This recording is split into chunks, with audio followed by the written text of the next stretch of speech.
네, 사회주의인 북한에 자본주의 바람이 스미고 있다는 이야기는 익히 들어서 알고 계실 텐데요. 그런데 그 수위가 점점 높아지고 있는 것 같습니다. 신흥 부유층인 돈주들은 환차익으로 부를 축적하고 있다고 하는데요. 또 그런가 하면 평양 시민들은 퇴근 후에 야간 골목 시장에서 장사를 하면서 가외돈을 번다고 합니다. 어떻게 된 일일까요? NK지식인연대 김은광 대표, 산업은행의 김영희 북한경제팀장 나오셨는데요. 이 부분 자세히 짚어보도록 하겠습니다. 어서 오세요. 네, 안녕하십니까. 네, 우선 팀장님, 북한은 기본적으로 사회주의 체제인데 어떻게 보면은 점점 좀 자본주의 물이 스며들고 있는 거 아닌가 이런 생각을 해봅니다. 장마당이라는 곳이 뭐 암묵적이긴 하지만 허용되고 있고 여기서 여러 가지 경제 활동이 진행이 되고 있다고 하는데요. 어떻게 보십니까? 네, 그냥 답을 말씀드리면 자본주의가 정말 깊숙이 스며들고 있다 이렇게 말씀을 드릴 수 있겠고요. 장마당이 암묵적으로 진행이 되다가 합법화된 것이 벌써 2004년부터 10년이 넘었습니다. 네. 그리고 그 시장 활동이 진행된 것은 20년 정도 됐고요. 그런 과정에 북한이 지금 사회주의 계획경제라기보다도 자본주의 시장경제적 요소를 많이 진행되고 있다 이렇게 말씀드릴 수 있는데 예. 북한이 여러 경제라고 할 때는 궁중경제, 당경제, 군수경제, 민수경제 이렇게 얘기를 합니다. 그래서 이런 것을 토탈 털어서 국가경제라고 얘기했을 때 국가경제에서는 이게 자본주의 시장경제적 요소가 일부분은 도입되고 있지만 시장을 중심으로 한 또 개인을 중심으로 한 사경제, 네. 이 장마당 이 경제는 정말 거의 자본주의화 다 됐다 이렇게 말씀드릴 수가 있습니다. 예. 그게 단적인 예로 말씀드리고 싶은 것은 사금융이죠. 경제라는 것이 이게 자본주의라고 할 때에는 자본이 움직여서 이 자본을 가지고 이윤을 창출하는 그게 자본이 지배하는 경제 아닙니까? 근데 그게 자본이라는 건 대체로 보면 재화라고 말하지만 돈이라고도 표현할 수가 있겠죠. 쉽게 말하면. 예. 그러면 북한 같은 경우도 이게 사금융이 움직이면서 사금융을 통해서 돈이 주택이라든가 다른 부분에 투자가 되고 또 그다음에 그 사금융을 통해서 개인들이 그 돈을 빌려서 장사 행위를 진행을 하고 그리고 그 장사 행위를 통해서 국가 납부를 하고 이런 식으로 돌아가고 있다 보니까 북한에 이제는 자본주의 바람이 불고 있다. 그래서 개인들은 돈을 벌어서 내수문에 들어가고 그 여유 자금을 가지고 또 사금융하고 어떤 사람들은 거리대금업하고 많은 활동을 하고 있고 정말 북한이 없는 업종이 없죠. 이제 또 나오겠죠. 가정부 같은 것도 나오겠지만 없는 업종이 없을 정도로 그렇게 자본주의화 됐다 이렇게 말씀드릴 수가 있습니다. 그야말로 북한이란 체제의 자본주의가 조금씩 스며들고 있는 모습이 아닐까 싶은데 그러면 북한에서 본격적으로 이제 돈이 어떻게 돌고 있나 그 부분을 좀 분석해 보겠습니다. 네. 얘기를 좀 들어보니까요.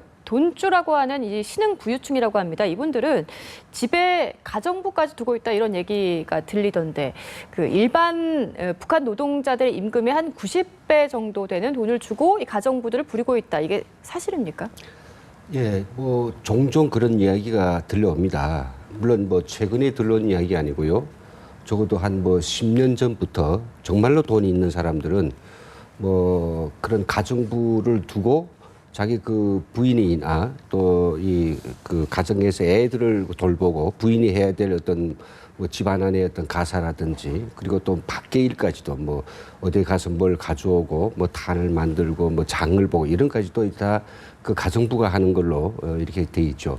물론 이름은 가정부라고 부르진 않습니다. 네. 그러니까 다른 사람이 봤을 때는 가정부가 아니고 우리 먼 친척 이런 식으로 이야기하는 거예요. 예. 먼 친척이다. 예. 왜냐하면 정말 가정부를 뒀다라고 하면 이게 사람들이 어떤 말을 이제 전달돼 가지고 저 집에서는 가정부까지 두고 한다라고 하면 그것 때문에 어떤 당장 큰일을 할 건 없어도 정말 일이 잘 안 돌아갈 때 뭔가 꼬여 있을 때는 그런 것이 다 제가 되는 거거든요. 그래서 일단은 형식은 그렇고요. 자, 그러면 그런 가정부를 두고 정말 생활을 여유롭게 영위하는 사람들은 도대체 어떤 사람들일까?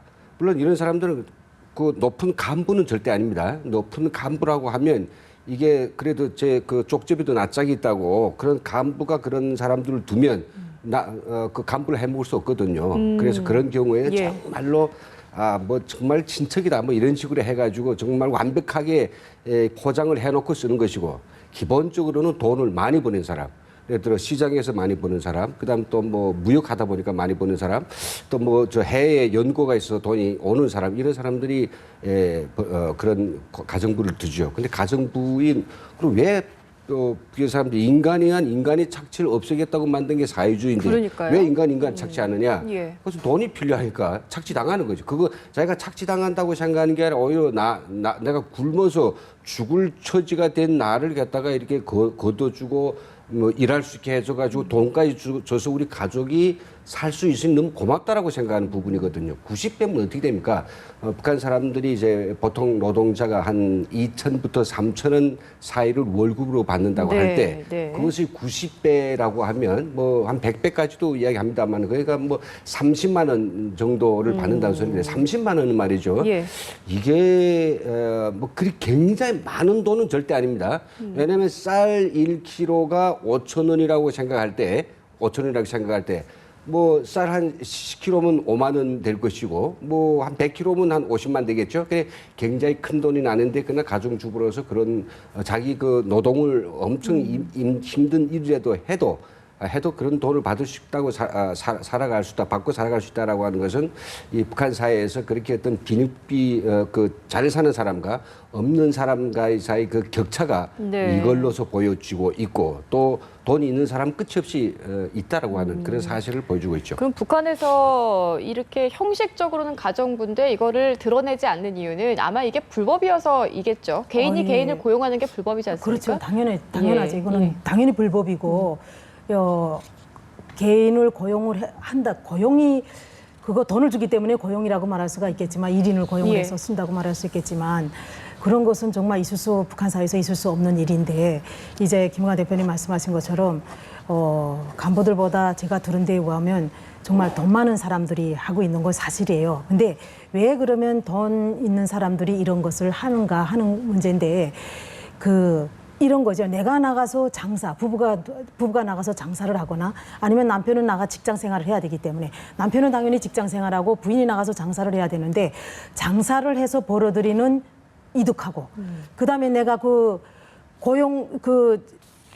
가정부를 쓰지 않고 돈을 벌어들이는 소득하고 가정부를 쓰면서 벌어들이는 소득하고 그 차액이 있을 때 오히려 내가 가정부를 쓰므로 해서 가정 생활을 다 맡겨놓고 나가서 장사만 하면 돈을 더 많이 벌거든요. 그게 더 이익이군요. 그렇죠. 그걸 다 계산을 해보고 수지가 맞기 때문에 가정부를 쓰는 것이죠. 그래서 애도 봐주고 가정 도둑이 드는지 그것도 다 봐주고 그런데 대체로 그렇답니다. 지금은 조금씩 변형이 돼가지고 돈까지 주는데 과거에는 현금을 준 것이 아니라 일반적으로 지금 평양시 같은 경우는 현금을 주지만 지방 도시 같은 경우 돈 버는 사람들이 이렇게 가정부를 쓰는 경우는 돈이라기보다도 물건으로 대체하는 경우가 사실 더 많다고 합니다. 먹을 거라든가. 예, 그러니까 쌀 준다거나 아니면 우유 준다거나 예, 이래서 예. 그것을 가정부가 들어오고 자기 가족이 또 있지 않습니까? 그 가족이 나가서 팔고 이런 식으로 하는데 이런 걸 놓고 보면 제가 이제 북부국경지대를 조금 인터뷰를 해보니까 한 달에 벌어들이는 소득이 가장 잘 버는 사람이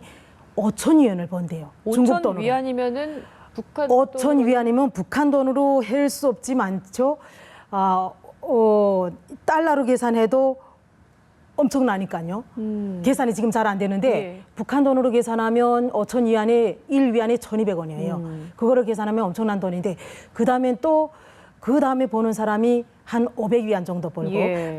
가장 못 버는 사람이 250위안을 번대요. 그러면은 이 돈주들은 그러니까 90배든 100배든에 해당하는 어마어마한 금액을 가정부에게 지불하고도 그만큼의 많은 돈이 돈이 남는 남죠. 거죠. 생각해 보세요. 5천 예. 위안을 버는데 거기서 소비가 3천 위안이래요. 예. 그러면 3천 위안을 내가 집에서 소비한다 하더라도 나머지가 이윤이 한 2천 위안 정도 되는데 이 중국 인민폐 2천 원에서 200원만 그 사람한테 떼준다 하더라도 나한테는 1,800원이 남죠. 그러니까요. 그러니까 이렇게 가정부를 쓰면서 장사 행위를 하는 것이죠. 그렇군요.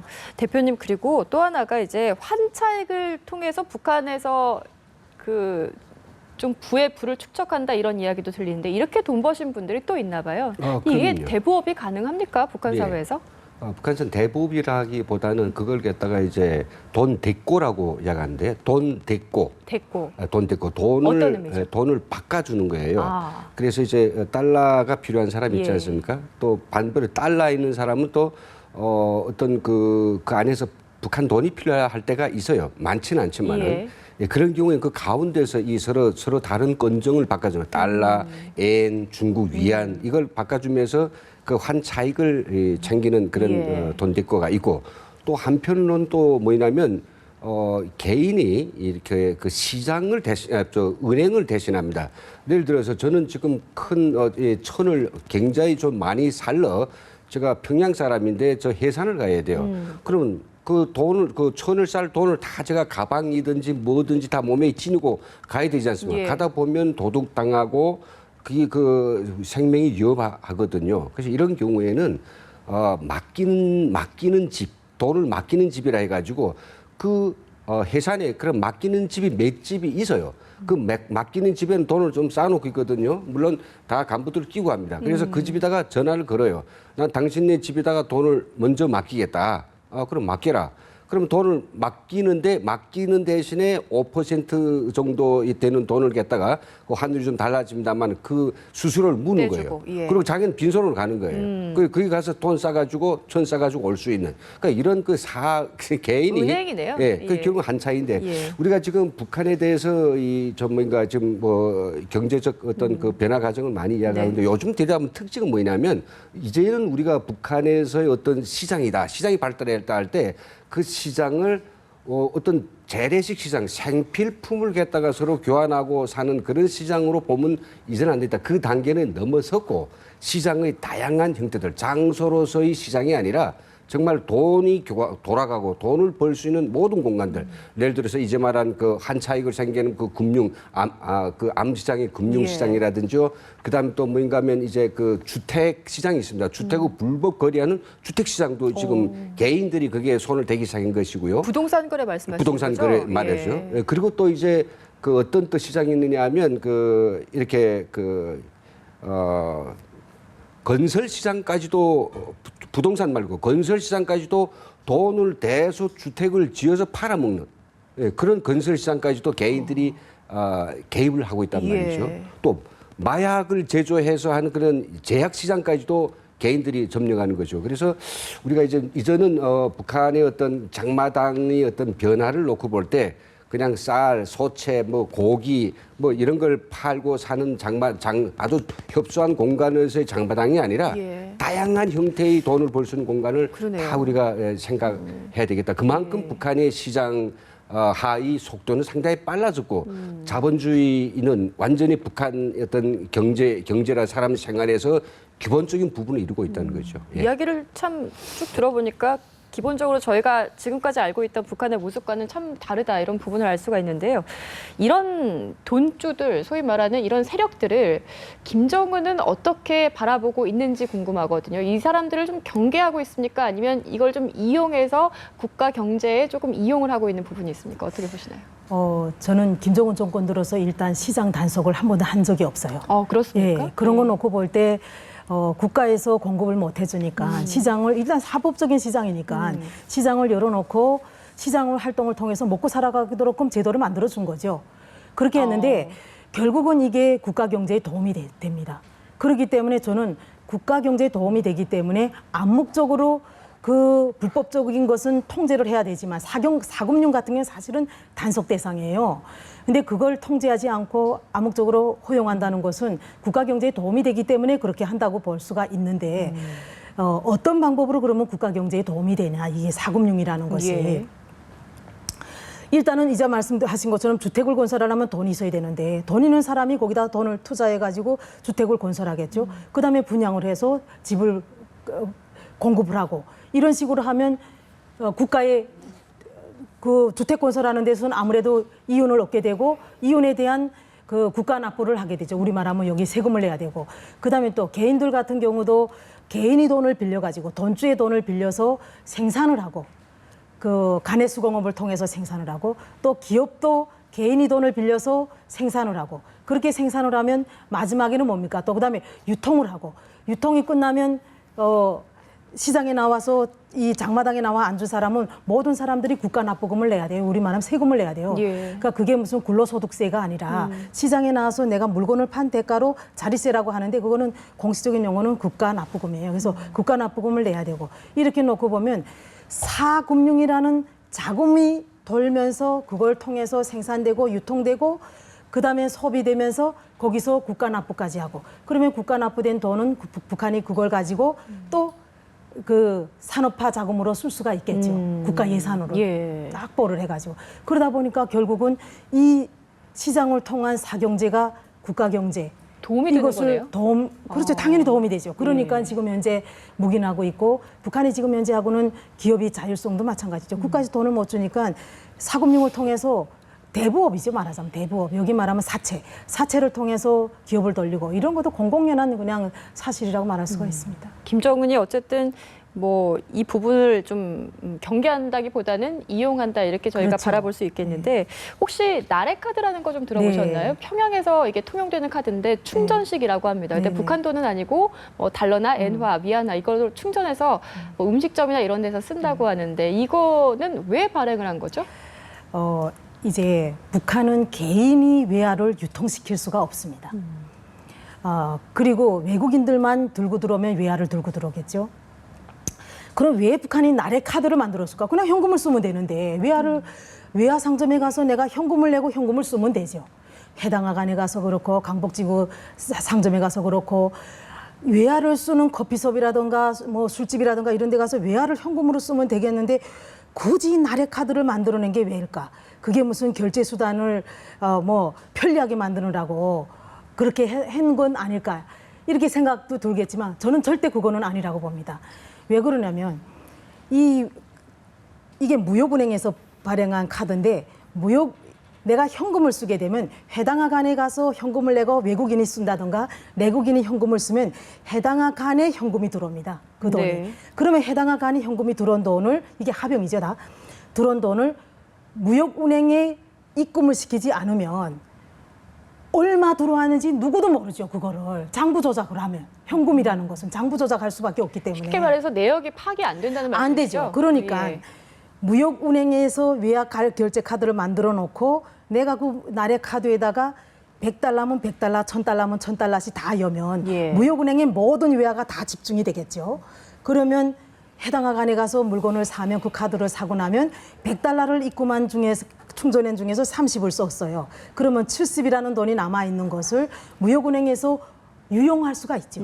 그리고 100달러라는 돈이 들었고 돈이 카드에서 결제되자마자 무역은행에서 이 해당화관에다가 결제된 금액만큼 넣어주지는 않죠. 네. 한 달에 한 번씩 넣어주고. 그러니까 당연히 개인 돈 외국인들이 외화를 무역은행에 집중시키기 위해서 나래라는 카드, 직불 외화 카드를 결제 카드를 만들어냈다 이렇게 보여집니다. 네, 나래 카드를 왜 만들었는지 사용 그 실태에 대해서 좀 저희가 알아봤는데 북한은 이런 달러나 엔화, 위안화를 들고 평양시내에 있는 그 커피숍에 가서 차나 커피를 마시고 또 상점에 가서 쇼핑도 한다고 합니다. 직접 외화를 소비하면서 차를 마시고 있는 북한 주민들의 이야기를 좀 들어봤습니다. 화면 함께 보시죠.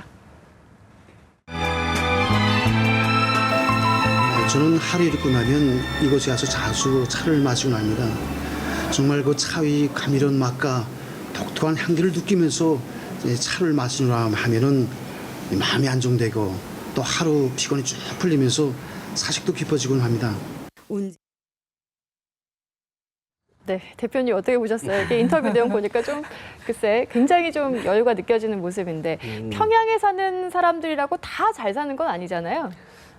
그럼요. 이제 저런 차를 마실 수 있는 분위기 좋고 뭐 괜찮은 데가 평양에 많지는 않습니다. 예. 예를 들어 뭐 고려호텔이라든지 안산관이나 뭐 기타 뭐 양각도 호텔 이런 데가 있는데 그래 봐야 뭐 20군데 한 39대 많아서 그렇다 치겠죠. 예. 그게 이제 찾아간 평양시의 어떤 주민이 하는 이야기인데 차가 맛있다. 그러면 차야 맛있죠. 근데 저렇게 차를 찻집에 가서 여유롭게 마실 수 있는 북한 주민, 평양 시민이 얼마나 될까? 한 뭐 10% 정도 된다면 저는 굉장히 많다라고 생각하는데 저는 이제 그 10%도 안 되는 그런 미만의 사람들이 이야기라고 생각하고 예. 그렇지만은 평양 사람들은 벌써 돈이 있어가지고 이 차 그 좀 고려틀에 사실 커피숍인데 커피숍이 커피가 맛있어요. 저도 이제 마셔봤지만 그럼 커피숍에 가서 커피 마시는 거 하고 그다음 그 옆에 민족 식당이 있는데 민족 식당에 가서 커피 마시는 거하고는 수준을 달리 보거든요. 그러니까 이런 어떤 자기가 가진 것에 대한 그 위세와 이런 것들 가지고 뭐 쓸데없이 겨루기도 합니다만은 그런 사람은 불과 많지 않다라고 하는 이야기죠. 네. 예, 예. 알겠습니다. 마지막으로 이제 일반 주민들 이야기를 좀 해보겠습니다. 들어봤더니 이 주민들이 퇴근 후에 평양에 있는 야간 골목 시장에서 일반 주민들이요 장사를 한다고 그래요. 이게 어떻게 해서 일어난 현상인지요?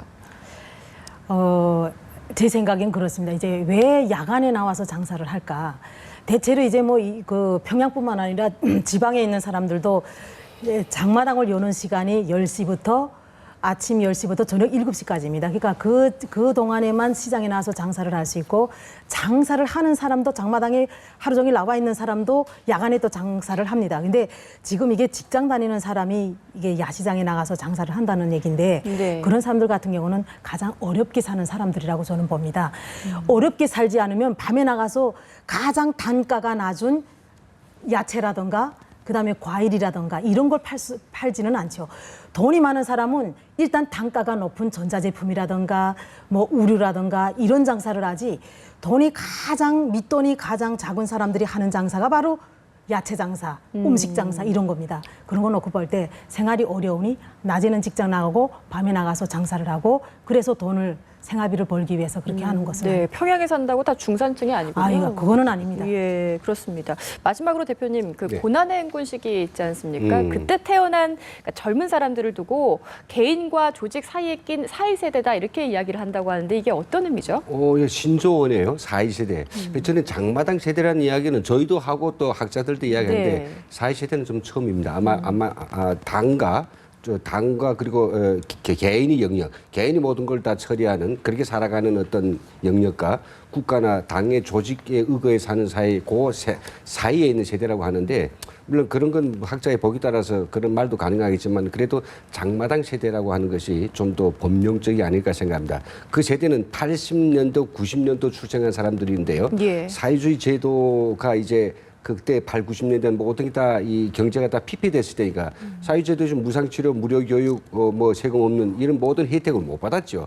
그리고 정말 시장에서 부모들을 도와서 한 끼 먹고 못 먹고 먹었던 가장 고생 많았던 세대죠. 그러니까 그네들은 자기들이 개인의 어떤 운명과 전도와 국가하고는 전혀 관계없다고 생각하고 상당히 냉정하고 현실적이고 그리고 그렇지만 당에 대한 또 불만, 불신 이게 가득한 세대는 아닙니다. 내가 노력하면 많이 생길 것이다. 본인이 생겼다 이렇게 생각하는 사람들이거든요. 근데 그 김정은을 생각하면 김정은은 전형적인 장마당 세대라 예, 그 속하잖아요. 왜냐하면 김정은이 그 84년도인가 2년도인가 제안해 그때 그 사람이 아마 이 인민들이 화정을 알기 위해서 어떤 그 평양 시내에 몰래 나가봤다면 사고 사처에서 정말 굶주림이 찬 거라고 정말 죽음이 나 뒹구는 그런 거 다 보았을 거예요. 그래서 그런 장마당 세대를 한 소위 김정은이 이제라도 북한이 어떤 새로운 변화를 이 시장의 어떤 그 활성화에서 찾았으면 네. 좋겠다. 알겠습니다. 이렇게 해서 북한에 스며든 자본주의 바람에 대해서 짚어봤습니다. 오늘 두 분 말씀 잘 들었습니다. 고맙습니다. 네, 알겠습니다.